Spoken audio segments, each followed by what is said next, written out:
kajian nasab kaum Ba'alwi oleh Dr. Ubaidillah dikatakan sebagai arus utama warga NU. Masuk menjadi mainstream, titik tumpu utama dilawan, maka banyaklah pergerakan-pergerakan. Dari sini Dr. Soleh berpendapat bahwa yang disampaikan oleh Kiai Imad ini itu teror budaya, teror sosiologi. Assalamualaikum warahmatullahi wabarakatuh. Salam jumpa, salam sejahtera untuk Anda semua. Salam persaudaraan dari kami Aras 9 Channel. Kembali saya menyapa Anda, saudara-saudaraku, dan tak bosan saya mendoakan semoga Anda semua senantiasa dalam lindungan Tuhan yang Maha Kuasa dan dilimpahi keberkahan, terutama di bulan berkah ini. Juga terima kasih tak terhingga atas respon positif Anda terhadap konten-konten kami. Dan juga mohon maaf jika tidak semua komentar sempat kami berikan balasan. Saudara-saudaraku sekalian, adanya kajian nasab yang sampai hari ini terus bergulir, ya, walaupun secara inti tentang nasab Ba'alwi sebenarnya sudah kita ketahui bahwa tidak terkonfirmasi alias memang bukan dzurriyyah Nabi dari berbagai pendekatan, dan ini tidak perlu diulang karena kita semua sudah mengetahui. Yang menjadi masalah adalah penerimaan dari mereka sendiri, terutama dari kalangan pengikutnya yang umum disebut muhibbin. Ya, edisi yang lalu kami sebut tulkibin, ada yang mencak-mencak. Ya mohon maaf. Dari dinamika yang ada, banyak sekali komentar-komentar yang kembali pada masa lalu, ya. Masih ada yang menawarkan kualat, ya Allah. Kemudian belakangan ini dinamika yang berkembang dan cukup memanas dan sempat direspon oleh Kiai Imad adalah penyampaian dari Pak Menteri Nusron Wahid. Tetapi saudara-saudaraku sekalian, dalam edisi kali ini saya tidak akan mengulas itu karena sudah banyak yang mengulasnya. Hal yang menurut saya berbeda dengan yang lain adalah satu analisa dari Dr. Saleh Basyari. Ya, Dr. Saleh Basyari ketika kami live di Padusuka TV, kanal YouTube milik sahabat kami Pak Yusuf Mares. Waktu itu selain Dr. Saleh ada Kiai Rahmat Jeledi Kiki, RMI NU DKI Jakarta, kemudian ada Kiai Banten juga, dan Dr. Ubaidillah Tamam Munji selaku dosen di Universitas Wali Songo Semarang. Oh ya, yang dari Banten itu Kiai Suhaimi. Apa yang menarik di sini, kalau dari kajian-kajian yang disampaikan dari sejumlah narasumber, saya pikir semua sudah memaklumi. Karena memang kenyataannya secara realitas demikianlah adanya kajian nasab atau nasib nasab kalangan Ba'alwi itu. Sekarang hanya membertahan dengan framing-framing, kurang lebih seperti itulah. Analisa dari Dr. Soleh yang akan kami sampaikan di sini ini cukup ekstrim. Karena beliau membaca dari adanya kajian nasab, pergerakan yang kemudian masif, yang menurut istilah dari Dr. Ubaidillah, kajian Kiai Imad ini dikatakan sebagai arus utama warga NU secara khusus. Artinya masuk menjadi mainstream. Maka yang namanya mainstream, titik tumpu utama dilawan, maka banyaklah pergerakan-pergerakan. Kurang lebih seperti itu efek, ya, ketika arus utama itu ada yang nyentil, ada yang nyolek. Dari sini Dr. Soleh berpendapat bahwa kemungkinan, kata beliau, Kiai Imad sendiri tidak menyadari bahwa akan terjadi pergeseran bukan hanya pada nilai, tetapi juga pada perilaku sejumlah kiai serta pengikut dari kalangan habaib ini yang kemudian tersadarkan. Untuk lebih jelasnya kita simak bersama kilasan dari pandangan Dr. Saleh Basyari berikut ini. Ini secara sosial jangka pendek, jangka menengah, apalagi jangka panjang itu luar biasa. Tadi istilahnya Kiai Ubaidillah adalah runtuhnya simbol-simbol keagamaan yang melekat di kalangan habaib ini, satu hal. Hal lain itu pasti diikuti oleh secara pelan adalah hegemoni sosial memudar, kemudian ritual-ritualnya ditinggalkan, pengajian-pengajiannya akan sepi.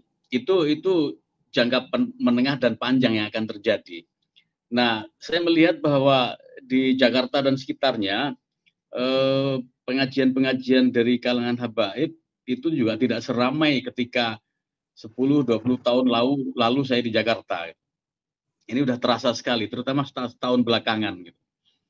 Nah, tapi sebenarnya yang lebih miris adalah, dan saya yakin ini di luar yang dipikirkan Kiai Imaduddin, adalah ketika katakanlah jumlah kiai-kiai yang tidak mengikuti, tidak berbaiat ke salah satu tarekat yang ada, yang selama ini membaca Syamtud Diror, yang selama ini membaca Rotib Haddad, kemudian tiba-tiba rame-rame meninggalkan Rotib Haddad, kemudian berbaiat tarekat. Ini juga tinggal menunggu waktu sebenarnya.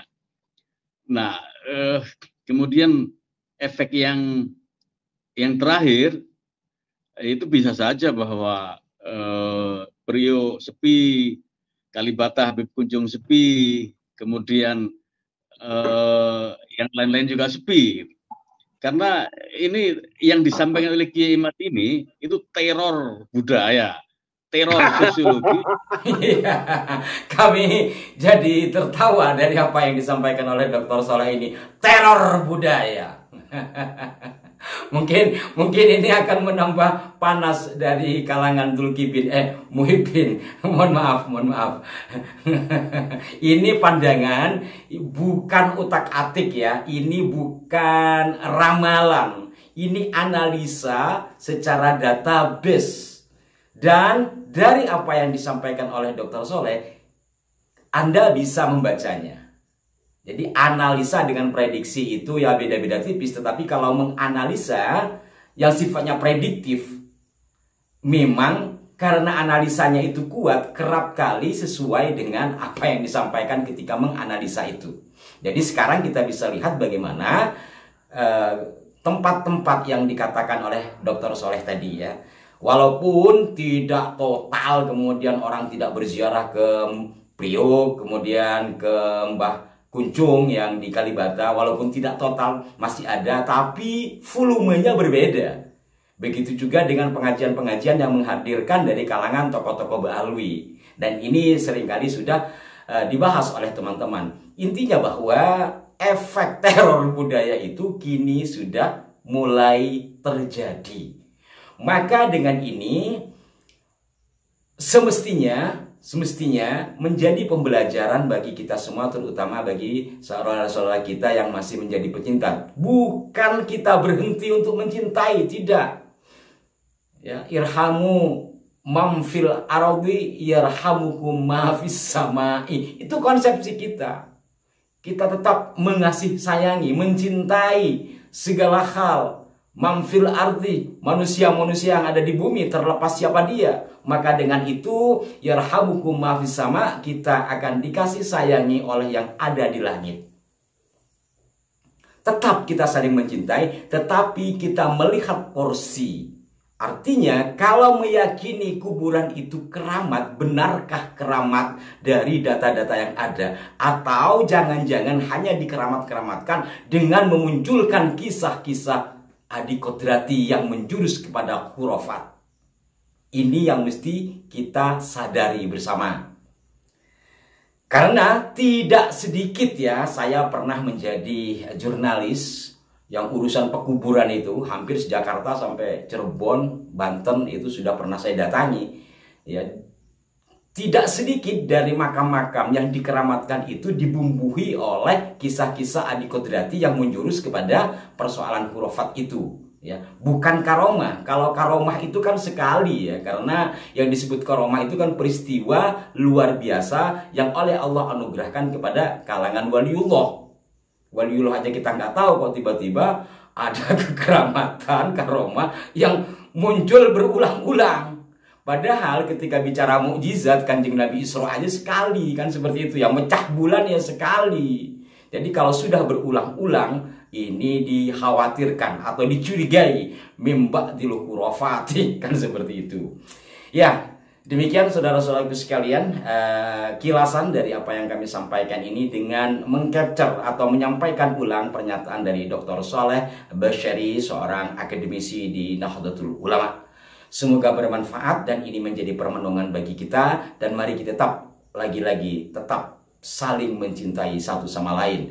Kajian nasab adalah untuk meluruskan dan berusaha sebisa mungkin memurnikan nasab dzurriyyah Kanjeng Nabi Muhammad SAW. Lebih dari itu janganlah. Karena apa? Karena bagaimanapun kita masih satu nusa, satu bangsa, Indonesia. Sampai jumpa. Mohon maaf jika ada kekeliruan. Wassalamualaikum warahmatullahi wabarakatuh.